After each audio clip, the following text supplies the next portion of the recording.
fellow Force sensitives. Welcome back to the shop. Today we're working on another project inspired by Iron Man 3. You may remember from a past episode the build of the Mark 41 Bones helmet. Well, we're back at the Helms again, this time making the Mark 25 Striker helmet. As you can see, I have freshly printed up my pieces and I've assembled them, just tacked them together so far with glue. So next there is a lot of sanding to get through. At that point I'm going to take some Ready Patch, fill in the seams, give it more sanding and polishing, then we'll add some paint and move into electronics. We're going to make some upgrades in this model. In the Mark 41 you may recall we used a Pi 0, which is like the basic, most bare bones computer board you can use to control video software, and we used an infrared camera to have night vision, and we had infrared lighting and some daytime lights installed as well. I also installed in the Mark 41 Bluetooth headset so that I could take and receive phone calls, listen to music, whatever, and I'm going to put most of those components into the Mark 25 as well. But we're going to upgrade here. In addition to making some pretty cool aesthetic improvements, in the Mark 25 we're going to upgrade our processing system from the Pi 0, I believe, to a Pi 3, and we're also going to try for a heads-up display. So here we go. It's time for a really fun build.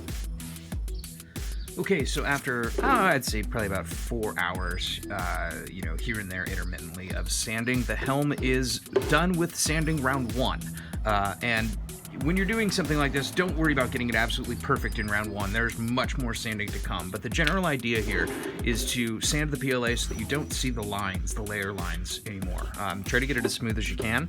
The next step from here is to add Ready Patch,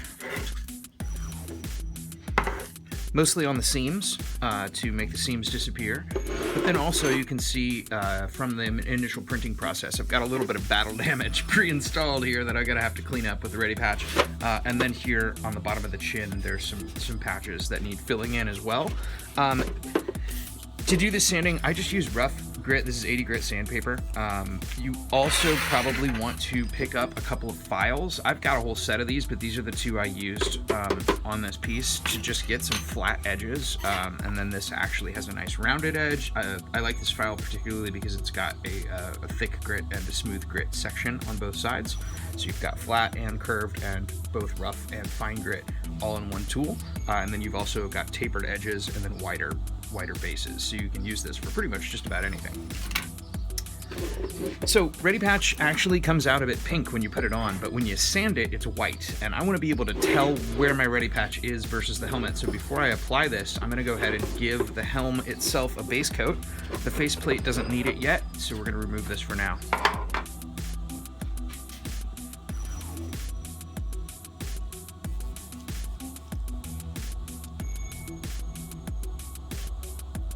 Alright, so I've got my Ready Patch in all over my seams, and I've taken care of this battle damage area here and down here, and another one here in the back. And I'm ready to do round 2 of sanding. This one I'm going to go way in depth. I'm going to take out every single line I can see and make everything smooth and perfect. Here we go. So I'm a big fan of how the MCU brought to life all of Tony Stark's various armors, and the Mark 25 is no exception. It is absolutely gorgeous. But this is my Mark 25 Striker, so I wanted to make some specific aesthetic choices that were a little different, that uniquely identified this particular helm as my own. Let's take a look at some of those choices now. I'm a fan of deep, dark colors, and I love the midnight blue in the MCU's version of this helm, but for this design I wanted to go with something a little lighter, a little brighter, a little shinier. So I went with a metallic cobalt blue, and then with a mirror coat finish on the faceplate. And then the icing on the cake, I went a little bit punk. These are 1 3/4 inch spike studs, and I will drop a link in the description below as to where I got those, and I think they came out really well. During the installation here, though, I did actually bust through my plaster a little bit, so I'm going to go back and actually give the helm one more coat of Ready Patch to fill these seams out a little bit more and to fix that plaster point, and then another round of sanding, and another round of paint, and I think we're going to be there and ready to work on the electronics. More soon.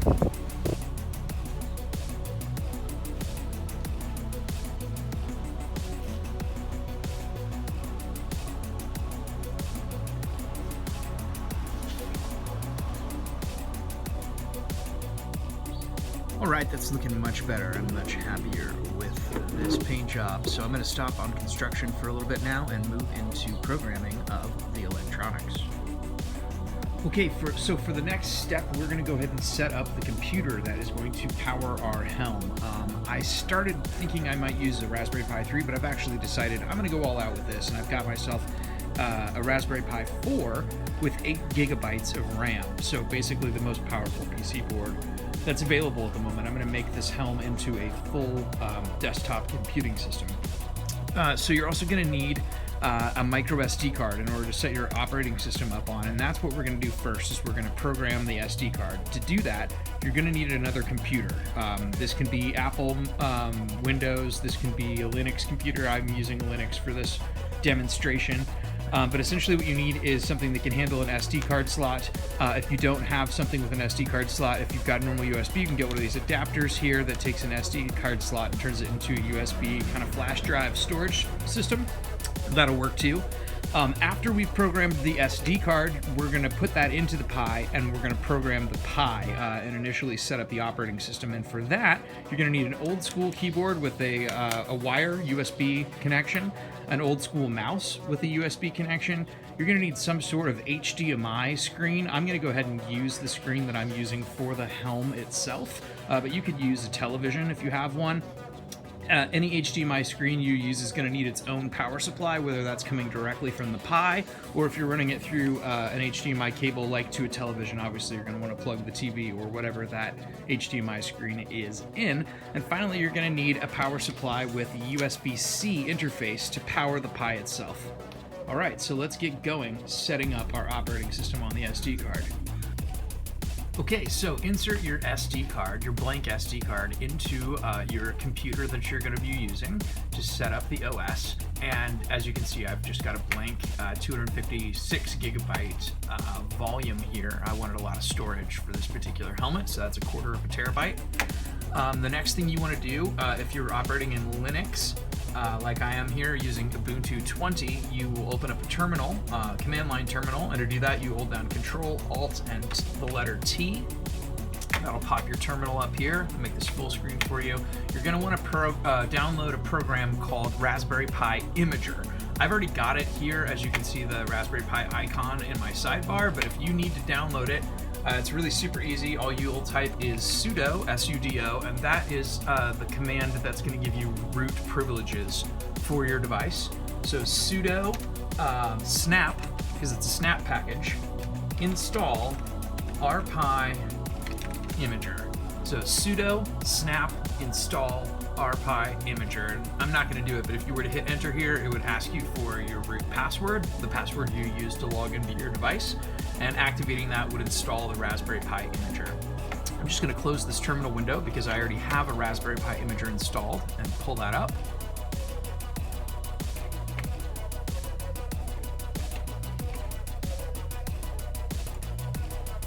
Here it is. Okay, so the first thing you want to do is choose the operating system that you want to install. And in my case, I'm going to install Ubuntu 20. It's my favorite Linux distribution onto the Raspberry Pi as its OS. So I'm going to choose that from the other general purpose OS.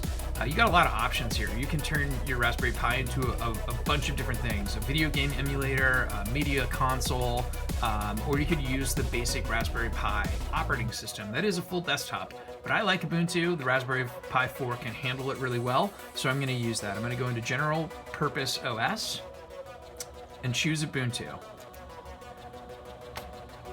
Let it load here, and what I want is Ubuntu Desktop. You can program a server image if you'd like, but I'm wanting to work with this as a desktop computer. So for Raspberry Pi 4 or for the 4, anything with 4 gigabytes or more of RAM, which I'm working with here, you would choose this image. You can also use this for the Raspberry Pi 400, which is the built-in computer Pi that comes in its own keyboard. Those are pretty cool too. So I'm going to choose this operating system here, and then I'm going to choose my SD card, which of course is the only one plugged in. And now I'm actually going to close this other window so that I don't mess with anything here. All right, and I'm going to click write. All existing data on this storage device, which of course is blank because it's brand new, is going to be erased. I am sure I want to continue, so I'll click yes, and it will ask me for root privilege password here again, which I will give it. And it's preparing to write. So this will take, probably about 10 minutes for Ubuntu 20 to install on this card, and we'll pick it up there next. Okay, as you can see, my Raspberry Pi imager is almost finished writing the OS to the SD card. After it finishes writing, it's going to go ahead and scan the card to verify that what it wanted to write has been written there. If either writing or verification fail the first or second time around, not a big deal. Don't worry about it. Just try it again. Eventually, you're going to get the results you're looking for. So once it's done verifying that everything is right, it's going to tell you you can eject your card, and then we'll pop it out, pop it into the Pi, and proceed from there. Okay, I have finished writing my SD card operating system and slipped it into the Pi slot. I have connected a wired keyboard and mouse through the USB ports on the end of my Pi 4, and I've connected my LCD screen temporarily directly to the Pi so that I can get power through the 40-pin hat interface. And then I'll drop a link for this particular HDMI screen in the description below. This one came with a micro HDMI to HDMI connector that actually is the perfect size to bridge the 40-pin connector hat on the other side to make it a nice little box, and it fits most standard Pi cases like this, so that's kind of cool. I'm not going to use it like this when I install it, but to set the Pi up, this is how I've decided to go to town. So the next thing I'm going to do, I've got my USB-C connected to the Pi's power in, and again, power is running from the Pi directly to the HDMI screen, so I'm going to go ahead and plug this in.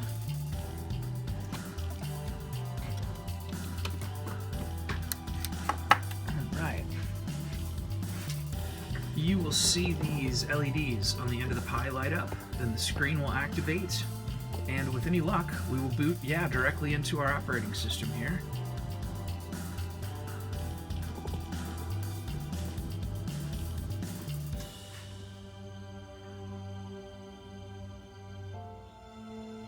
Right, whenever you're starting a Linux desktop distribution, you're going to see some code.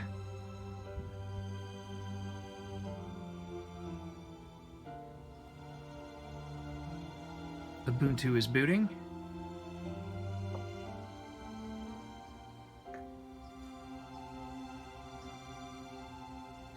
The first thing we're going to do here when Ubuntu starts to load is it's going to ask us a series of questions as to how we want to configure our device.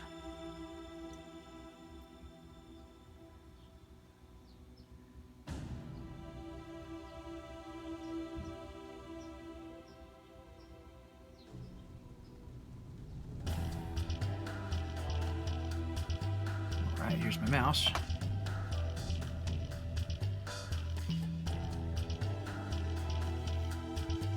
There's that gorilla I was looking for. Alright, in a moment we should also have our sidebar boot up, and then we should be good to go. System configuration. I'm going to use English.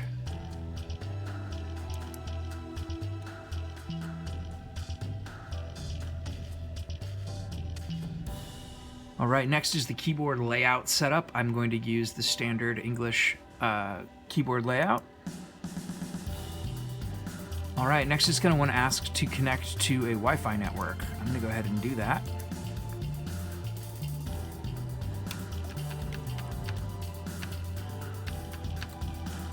Oop. Maybe I should click in the field.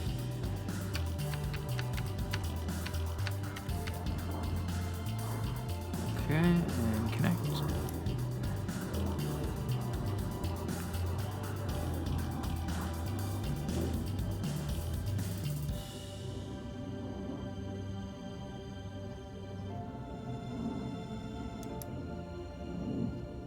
Cool, continue. All right, it's going to look for where we're located. I am here in Los Angeles. And it will get its local time and date from the internet. It's going to ask you for your name.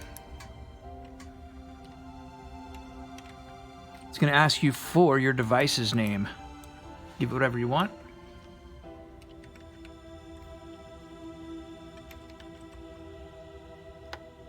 I don't like that. There we go. Okay, next up, you're going to want to set a password. This is important to do.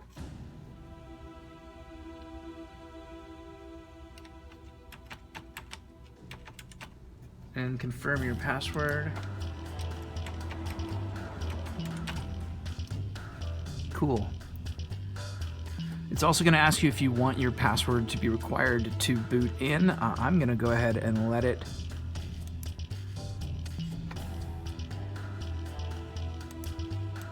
boot without password required.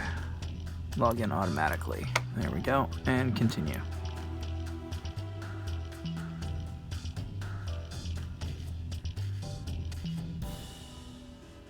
Alright, so this configuration phase takes just about 5 minutes, and then we'll be all set. So the first thing I want to do is install a nice, clean, black background wallpaper. So I'm searching for that through the default browser on the Pi. And I'm just going to download a nice black background to the desktop. Okay, now that I've downloaded that image, I'm going to actually clean up the sidebar here, just take away the things I don't want.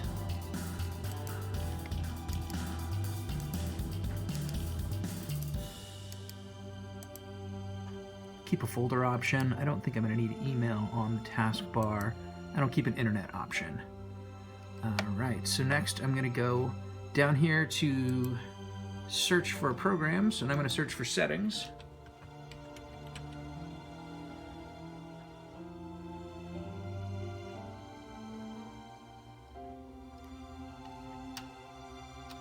I'm going to spell it right.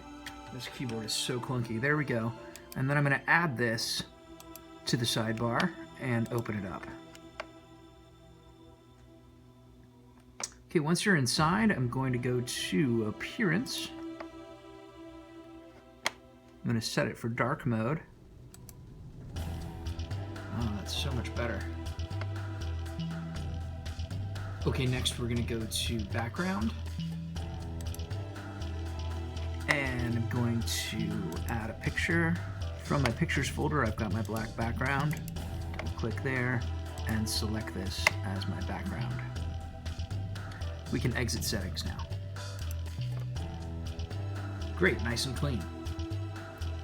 Okay, next, since this is such a tiny screen, I want to go down to Accessibility and help my eyes see by increasing the text size to large text. Okay, since this physical keyboard is so clunky, I want to replace these wired connections. So I'm going to go up to Bluetooth. And I'm going to turn on my keyboard and hit connect to make it discoverable. And once I see it pop up here, I'm going to click on it.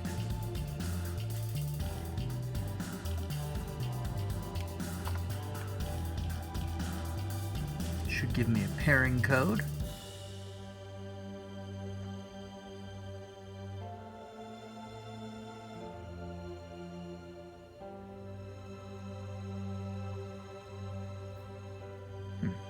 Try that again. All right. We got 9, 8, 1, 7, 3, 4, enter.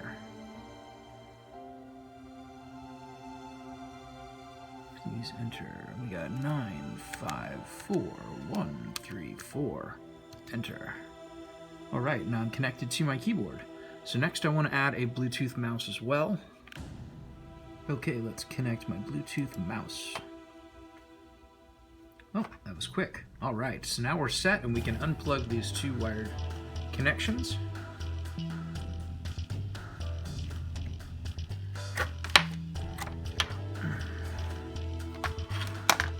Wonderful and way less clunky. Okay, so next what we want to do is set up our system desktop monitoring program, which is going to work as our display on system status for our heads-up display system. Okay, so away from the Pi for a second and onto my desktop. I wanted to show you what the status display program I've been using looks like on a bigger screen. And I would highly encourage you to work on a bigger screen than this. Whether you're going to write the code on a bigger screen and email it to yourself to copy-paste on the Pi, or if you're going to plug your Pi directly into a larger HDMI monitor, either way you're going to want to be able to see your code and tweak it as needed. So I would definitely recommend working on a larger screen before you enable the code on your Pi. But I went online. I figured someone had already written an open source program that did system monitoring, and I was right. I found an awesome program called Conky, which you can see pretty well tailored here already. I've hidden my network connections, obviously, but I'll show you how to set this up, and I'll show you what it looks like on the Pi and how we're going to use it for our heads-up display to monitor our system status. Okay, again, because it is hard to program on a Pi screen, I have plugged into a larger HDMI television. I'm going to open up another command line terminal using Control-Alt-T. I'll make this full screen.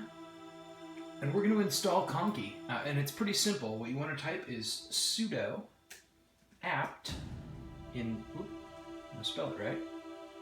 Install... Oop. Conky-all. It will ask you for your sudo password for root access. And then it will do it. It's going to tell me how much space it will take up on my drive. I'm going to tell it yes. And let it do its installation.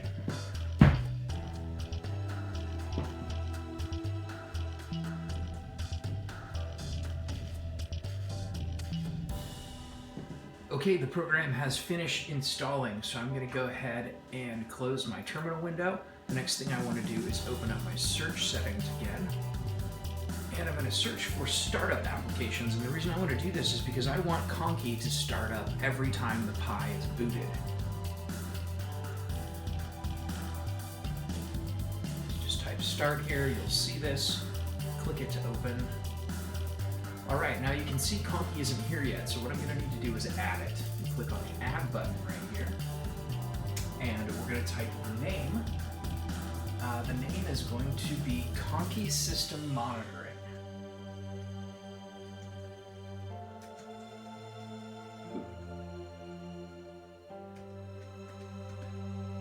Oh my goodness.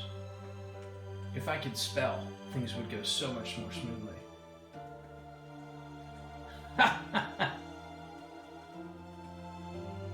Okay, in the command field, what we're going to want to type is the location of the file, so it's going to be /usr/bin/conky.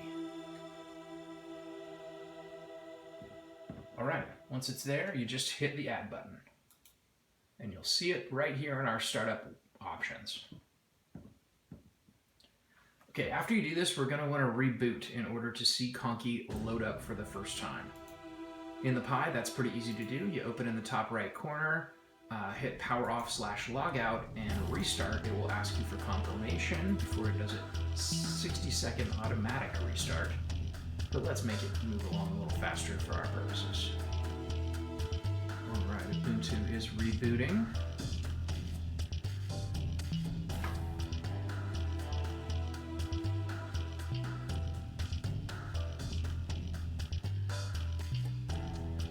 Okay, and when our screen came back up, you can see our system monitoring program already running. Automatic startup worked properly, displaying what programs are running, etc., etc. And what we're going to do now is go ahead and start to customize Conky. Okay, so I am going to post a link in the description on all of these instructions for Conky installation, and also a couple of extra links for some codes that are pre-written that you can use to start to learn how to tweak this program to your liking. But to start tweaking it, what we're going to do is open up another command line terminal. Again, that is Control-Alt-T. And I'll make this full screen. And what you're going to want to type here is CP space / ETC / conky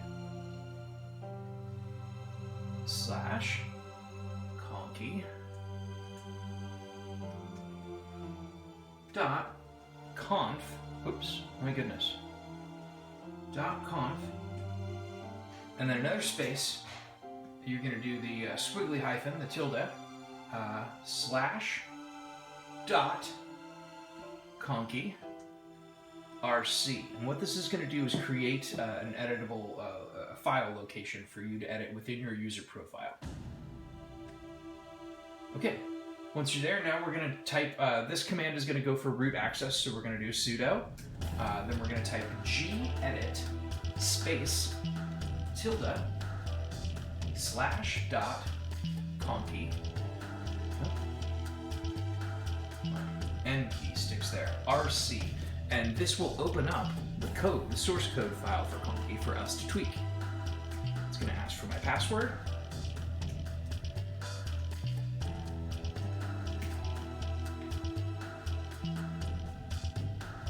And then it's going to open the file.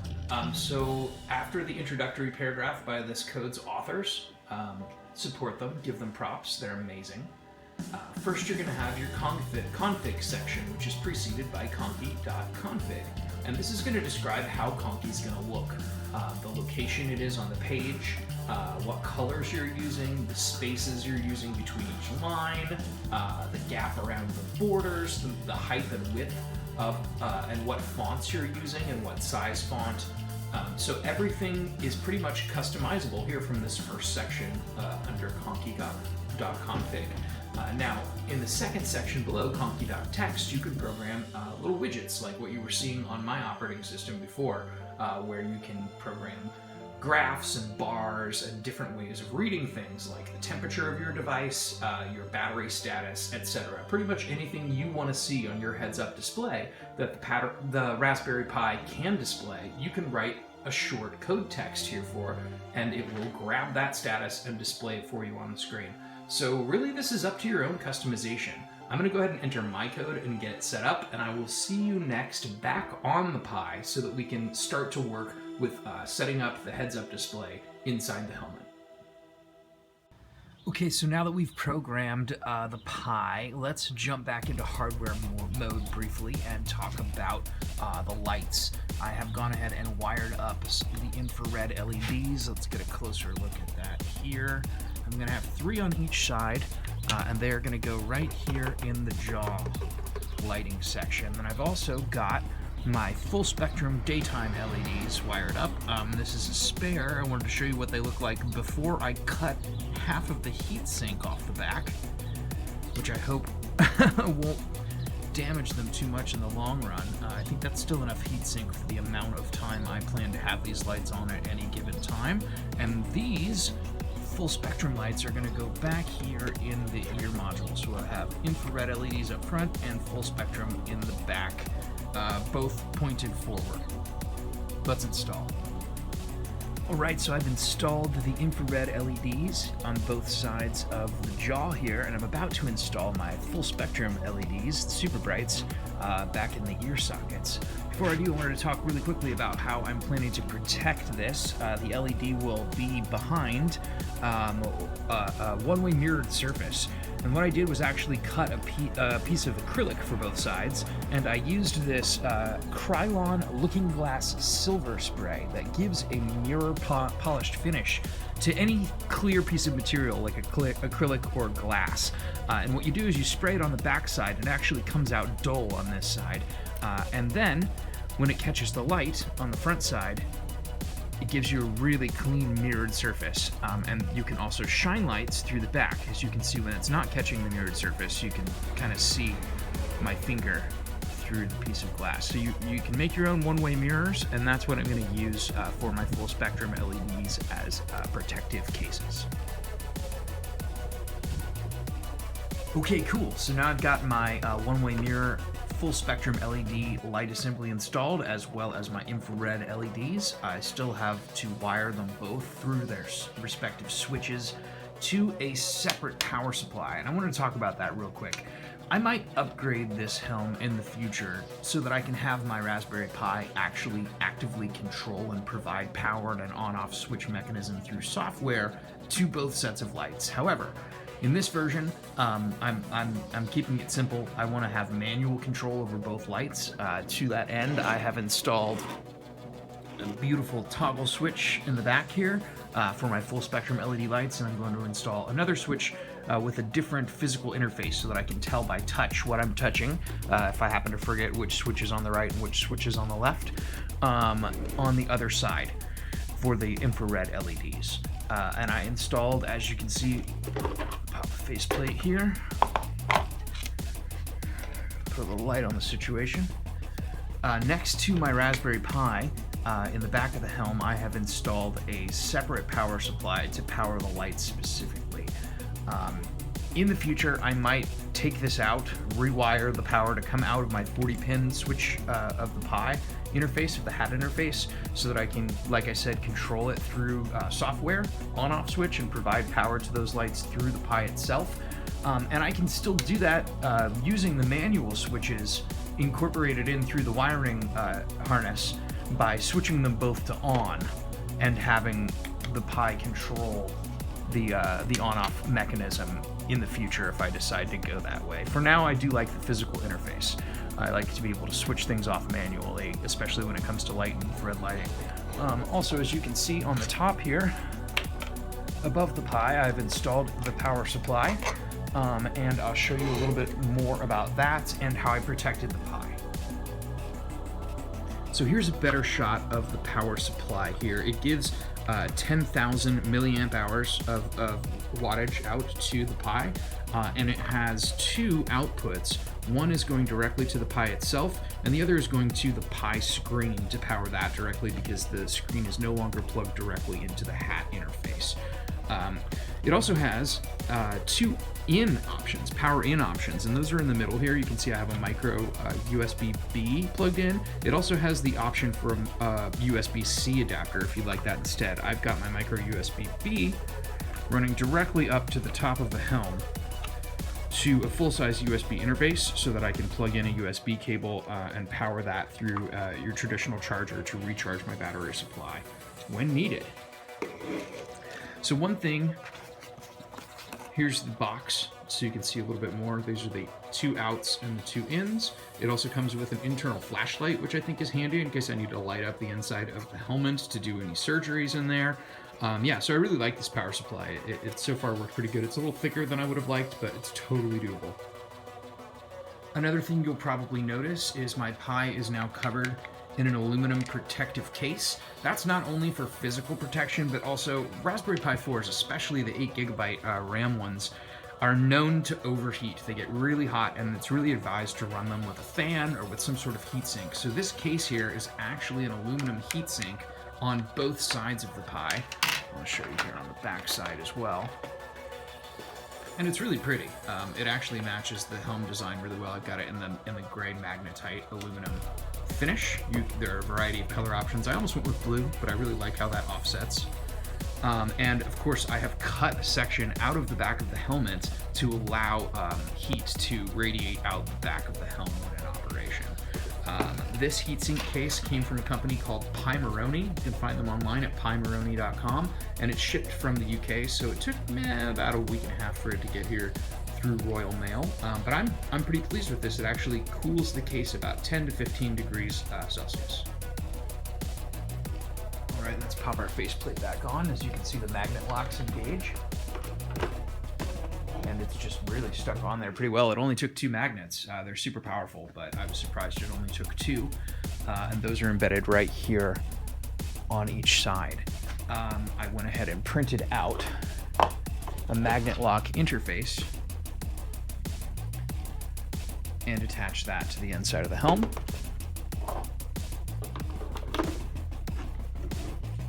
So what's left to do here, I've got to install the Raspberry Pi NoIR or NoIR camera, and that I believe I'm also going to put, like I did in the Mark 41, up here, kind of out of the way of the other electronics.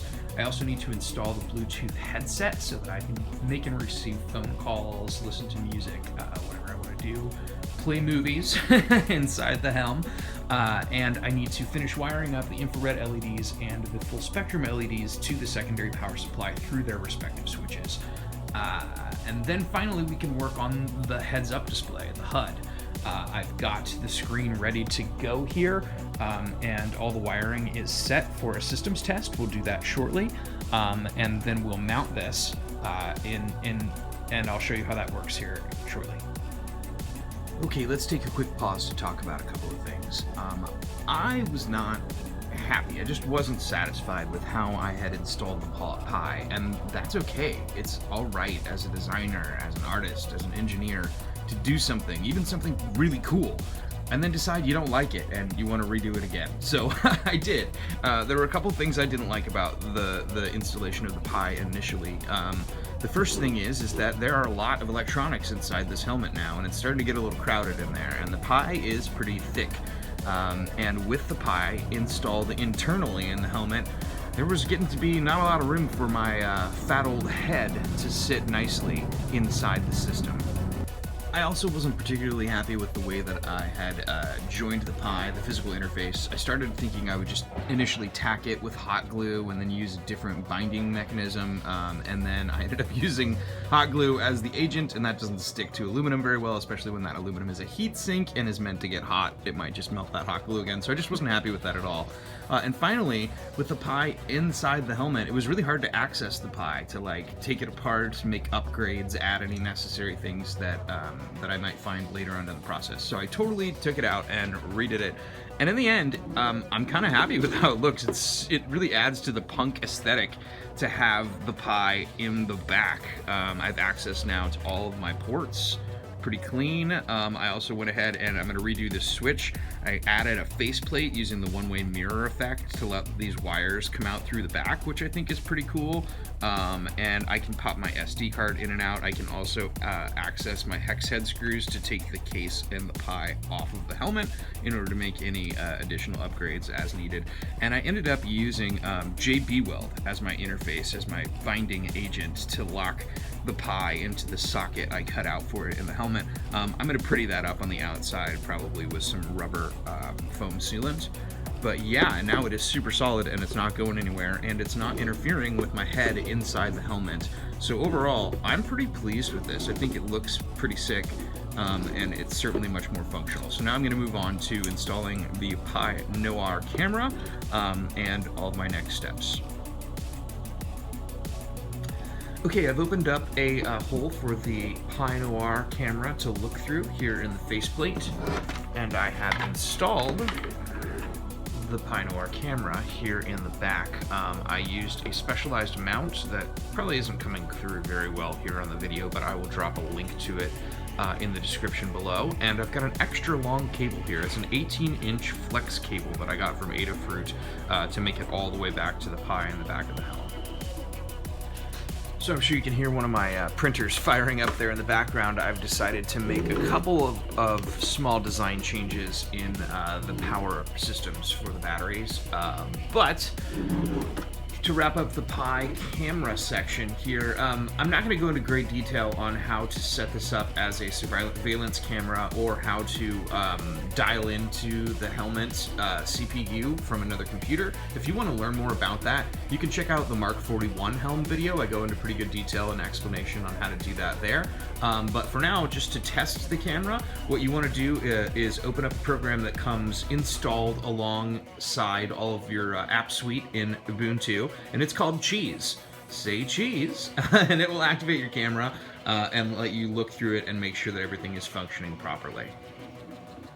Okay, let's talk briefly about what I hope is the final change from the initial design for this Mark 25 helmet. I started out with my normal 18650 size battery, rechargeable battery, which I like for a number of things. It's 3.7 volts, so it's a little over 3. It works with most things that are rated for 3 volts, and it's pretty easy to take a couple of resistors and wire up a little circuit that can half the voltage to be approximately 1.5 volts, which is what the infrared LEDs require. And if you take a look at the Mark 41 helmet, that's what I did. I used a single battery for both the 3 volt full spectrum lights and the 1.5 volt infrared LEDs. For this helm, like I said earlier with the Pi, I'm worried about all of the space. I need to maximize all of the space I can get inside the helm, and this has just got a pretty thick profile on it, especially when it compares to AA batteries or even smaller AAA batteries. AA batteries and AAA batteries both give you about 1.5 volts, sometimes 1.25 volts, but it's enough.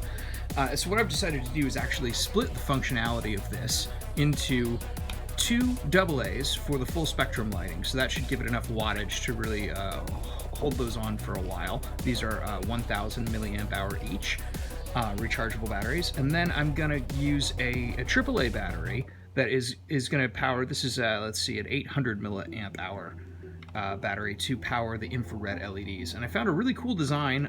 It's the same design for both of these, but they're just sized differently. I found it on Thingiverse, and I will drop a link for this in the description below.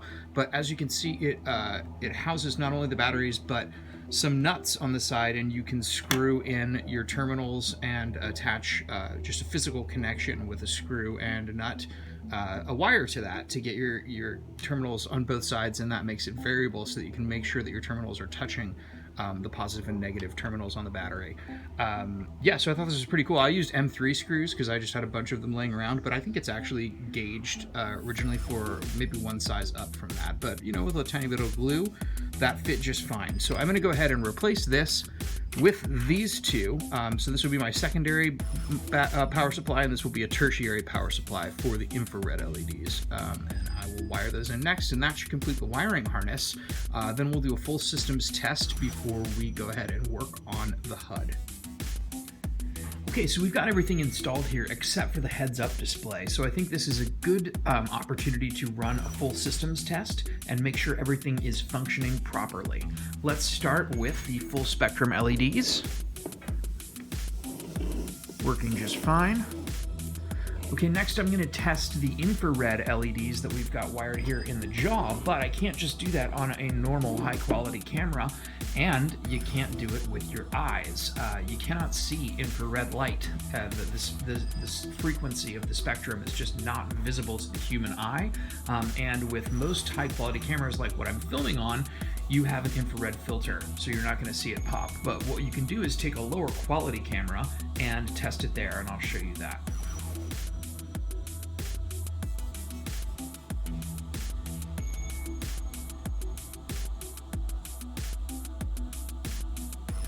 Okay, so both our infrared and our full spectrum lighting are working fine. We're gonna go ahead and pop the faceplate here, and I will turn on main power.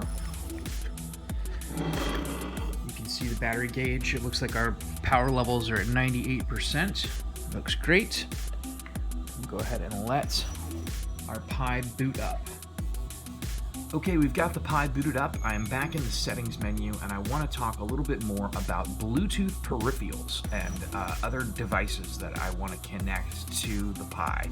I have installed a Bluetooth headset in here, one of the motorcycle helmet headsets that you also saw in the Mark 41.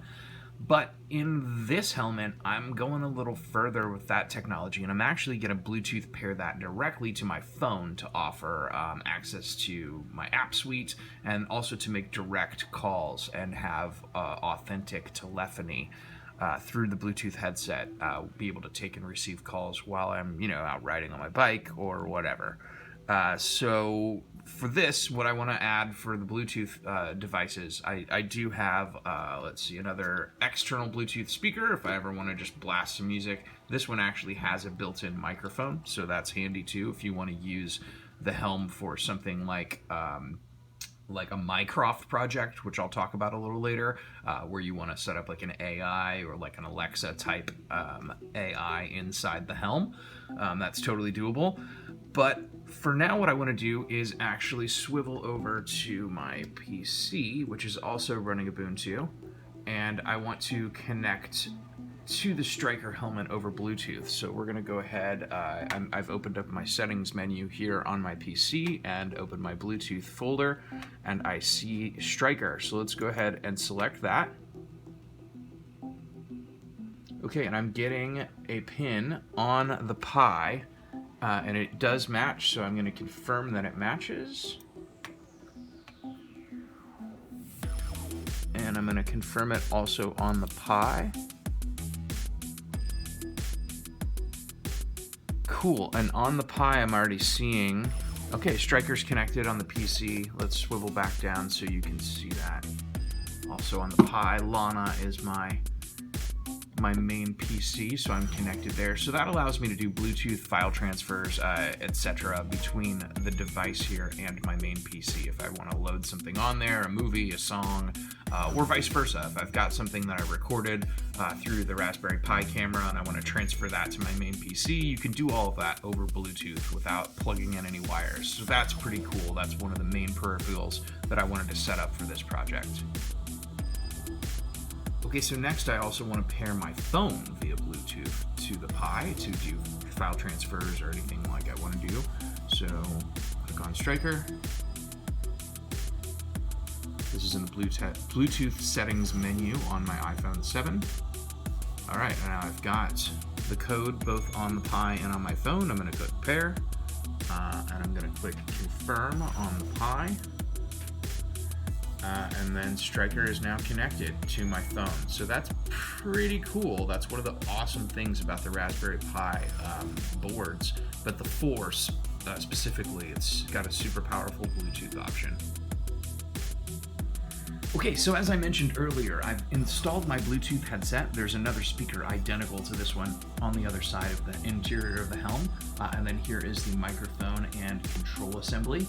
This speaker system, this headset has its own micro USB charging port, and internal battery, so it's not connected to my other battery power supplies. It's got its own. It lasts a really long time, but you can just charge it up again whenever needed with micro USB. So I'm going to go ahead and pair this. To turn it on and off, you hold down the play button for 3 seconds. For the initial startup, I'm going to hold it down for 5 seconds past the power on alert so that it starts to pair. So let's do that. Power on. Pairing.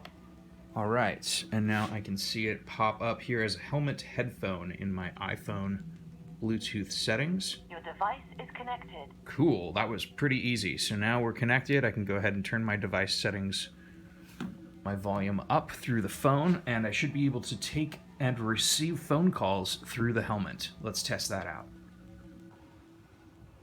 Okay, so let's test out telephony. One of the things I thought was cool is, let's zoom in here. On the iPhone, when you connect the headset, it gives you the headset notification icon, but it also gives you a battery gauge for the headset. That's pretty neat. The 68% is my phone battery, but next to the headset, you'll see a little battery icon. And yeah, I thought that was pretty cool. So I'm going to go ahead and call my buddy Turbo. He is a fellow YouTuber and also a fellow comic book lover. So I thought this was appropriate that he be the first person that we call here from the Mark 25 headset. And I'm going to go ahead and take the camera here, and I'm going to place you inside the Helm to get a first-person perspective before I dial up Turbo. Let's do it.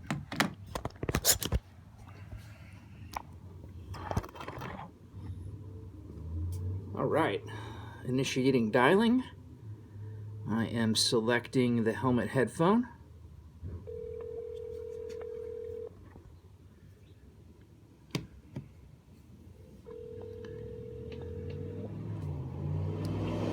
Hello. Turbo. Hello. How you doing, buddy? There we go. Good. How are you doing? I'm doing all right. Can you hear me okay? I can hear you just fine. Awesome. Well, I'm calling you from the Mark 25 Striker helmet that you know I have been working on. I thought you'd be the appropriate first person to give a dial to. Is your face on the inside of the helmet? The camera is on the inside of the helmet. It's first person for the camera perspective at this point, so my face is not, but I am up next to it to the point where I can hear you through the headset. Cool. cool, man. Well, congrats. I know you were struggling getting the right parts together, so good job working it out. Yeah, it's been a journey. So, hey, man, while we're on the line here real quick testing out the telephony, I wanted to give you an opportunity to plug your YouTube channel. Why don't you tell us a little bit about that? Right, yeah. Well, I'm changing my theme. I was doing unboxings and stuff like that, but I am opening up in my personal life, in the real world, a small comic art gallery here in Denver within the next X months. You know, who knows, sometime. But I'm going to gear up the YouTube channel to start featuring some of my art online and start spreading the word about the gallery. So we will be changing the name from Turbo's Nerdery, which I think is still a great name, to Ink Comic Gallery, I-N-K, like the fluid, the liquid that you ink with. Awesome. Ink Comic Gallery. Okay, well, guys, if you're out there, I'm going to drop a link in the description below to Turbo's channel. I think you should check it out. And Turbo, thank you very much for being our test subject here for the Mark 25 Helmets telephony. You bet, man. It was fun. Yeah, I'll talk to you soon, buddy. With the rest of it. Sounds good. Talk to you soon. All right. Bye. Bye. So that was pretty cool. Turbo's a chill guy. Definitely check out his YouTube channel. All right, so back to the video. Okay, let's talk a little bit about how I am envisioning the heads-up display.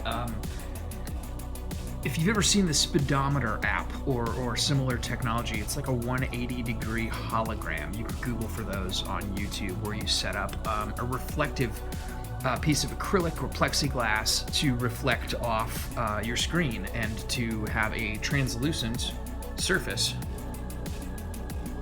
that can catch your projection.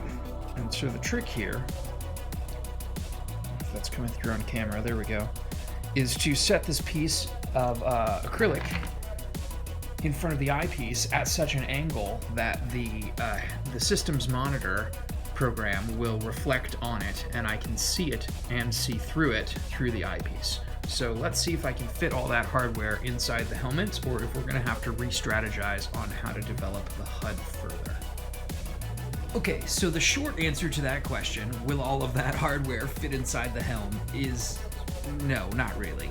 But a longer, more specific answer is a really, really qualified yes. I've decided not to go that way. In this helmet, I'm going to do something a little different, but it could work in something more like along the lines of a motorcycle helmet, where you've got a big glass visor that you're using as a reflective surface. But I'm not going to go that way. We're going to go a slightly different way, and I'll explain to you here why.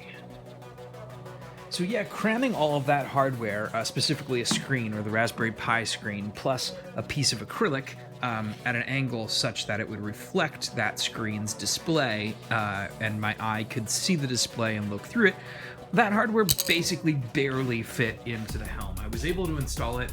It wasn't comfortable, and what I ended up was a piece of plexiglass pointed down at my nose, like very, very close to my nose. So I was just envisioning future tragedy where I'm like riding my bicycle with this helmet on or something, and I, fall or knock the helmet around in such a way that the acrylic, even padded acrylic, cuts my nose or breaks it. It didn't seem like a very smart way to do things. So I rethought this. The other major problem that I had with this technique, it works really great when you're doing like a 180-degree hologram. However, when you're doing that kind of thing, you're usually looking at it from, 12 inches minimum away from the device. Sometimes you're looking at it from like a foot away, and you're seeing the reflection, and your eyes have enough distance to properly focus on the reflective surface. Inside the helm, this was right up against the eye, and it was honestly too close to really see. If you do a quick experiment with me, if you'll put your hand over one of your eyes and look through the other eye, you can see your nose. switch hands to your other eye, you can still see your nose out of the other eye. If you look, you know, your mind kind of uses interferometry to extrapolate what you're looking at and takes your nose out of the picture for the most part. But if you concentrate on it, you can see your nose with both eyes. And that's kind of the situation I was having here. This was just so close that it needed to be a single eye versus a double eye. And then even then, I couldn't focus on it. I couldn't resolve, and that might just be my old man eyes. But I have a feeling it's probably the same thing for everyone. You need a little bit more distance out to be able to actually focus on it. So left me with a conundrum until I remembered my early telescope building days. Back in my early 20s, I built a Dobsonian reflector from scratch, which was a super fun project. And if you are looking to get a cheap telescope, I highly recommend trying that. There's a lot of people out there online who can show you how on the cheap, and they're pretty powerful. But anyway, the physics involved in such a telescope are such that, let's get a piece of paper here. So instead of having a screen project to an acrylic piece that is right next to your eye, what you're doing is you've got a screen projecting to a mirror surface, which then bounces that light back to your eye. So instead of being right up on the thing, you've got all this distance. You're actually looking at the reflection in the mirror. So you're focusing on the screen and not on the mirror itself. So I thought, great, I will get out a dental mirror here, and I will find the right angle with my screen inside the Helm and figure out how I can mount that.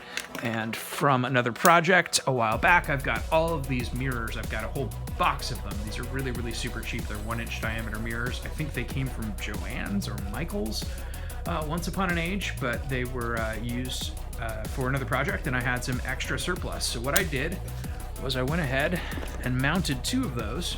I kind of form fit them off to the side, which in this previously unused space, you can see the actual eye slit, and that my sunglasses lens is a lot bigger than that slit in the back. So we had some real estate here off to the sides and the back that I took advantage of to mount these. And I've got my screen mounted in the helmet such that it reflects off of here, and a quick sideways glance with my eye can show me the heads-up display of my system monitoring program. Now, the last problem I ran into here, and I still haven't quite fixed it yet, although I do have a good solution, is that using mirrors, obviously the image that you're reflecting is flipped. So all of your text is written backwards, so it's really difficult to read, especially if you're reading it through a side-eye glance, to the right in this case. So what I'm going to do instead is instead of actually, you could write a startup conf line of text that would flip the screen, so you're pre-flipping it so that the mirror would then flip it back to normal. But the text is really small, and the screen area that you're looking at in those 2 little side mirrors is very small. And so what I think is a better idea is to actually take some inspiration from the source material and go back to how Iron Man did it in the MCU iteration of his HUD, and to rely more on graphics than text. So I'm going to go back into my Conky file, I'm going to write some cool code, I'm going to switch more towards the bar graphs and charts scenario of doing things and less on the text-heavy aspect of doing things. But because this video is already super long, I'm going to pretty much wrap it up here. If you are able to follow the steps that I've done here, even without the fancy bells and whistles like the one-way mirrors and the lighting mechanisms and the NoIR camera, what you've essentially got here is the processing power, the 8 gigabytes of RAM, the 1/4 terabyte of memory, the Raspberry Pi control board, the heads-up display. You've got the processing power to build yourself a real, workable, functional Iron Man helmet. Now, obviously, this is made out of PLA, which is plastic, polylactic acid. In future iterations, I'm definitely going to make one of these out of metal, and I believe my HUD will continue to evolve. This is kind of a bare bones, just prototype model, and I hope to expand on it from here. But I'm going to give this a little bit of touch-up paint. I'm going to do some padding on the inside. I've got my motorcycle helmet padding here that I'm going to add to make it a more comfortable fit. I'm going to cover up some of the electronics on the inside so that it looks a little nicer, and then we will show you how it looks when it's done. This has been a super fun build, and I hope that if you have the means, if you've got a 3D printer, if you've got some extra parts lying around, that you'll give this a try. It's super satisfying, and like I said, you've got the processing power in a helmet like this to do pretty much whatever you want. If you wanted to run an AI project like Mycroft, you certainly could. I've actually got a Bluetooth speaker here plugged into the back. This was like $5 on Adafruit. Yeah, you with that in your headphones, you can talk to this helmet. You can set up an AI inside of it, and it can be your little Alexa, that your robotic butler, just like Jarvis and Iron Man. So the limit here really is your imagination. You've got the processing power and the computer board set up in a helmet like this to do pretty much whatever you'd want and whatever Tony Stark could envision. All right, all set. All right, a really long journey. It's been a really long journey. Helmet, Mark 25 helmet is now complete. Let me take this off and show you what it looks like. So there you have it. She's all padded up on the inside, looking slick. Little motorcycle helmet padding to finish her off. I also took the liberty of adding some foam padding around the edges, some rubber seal, and it fits like a glove.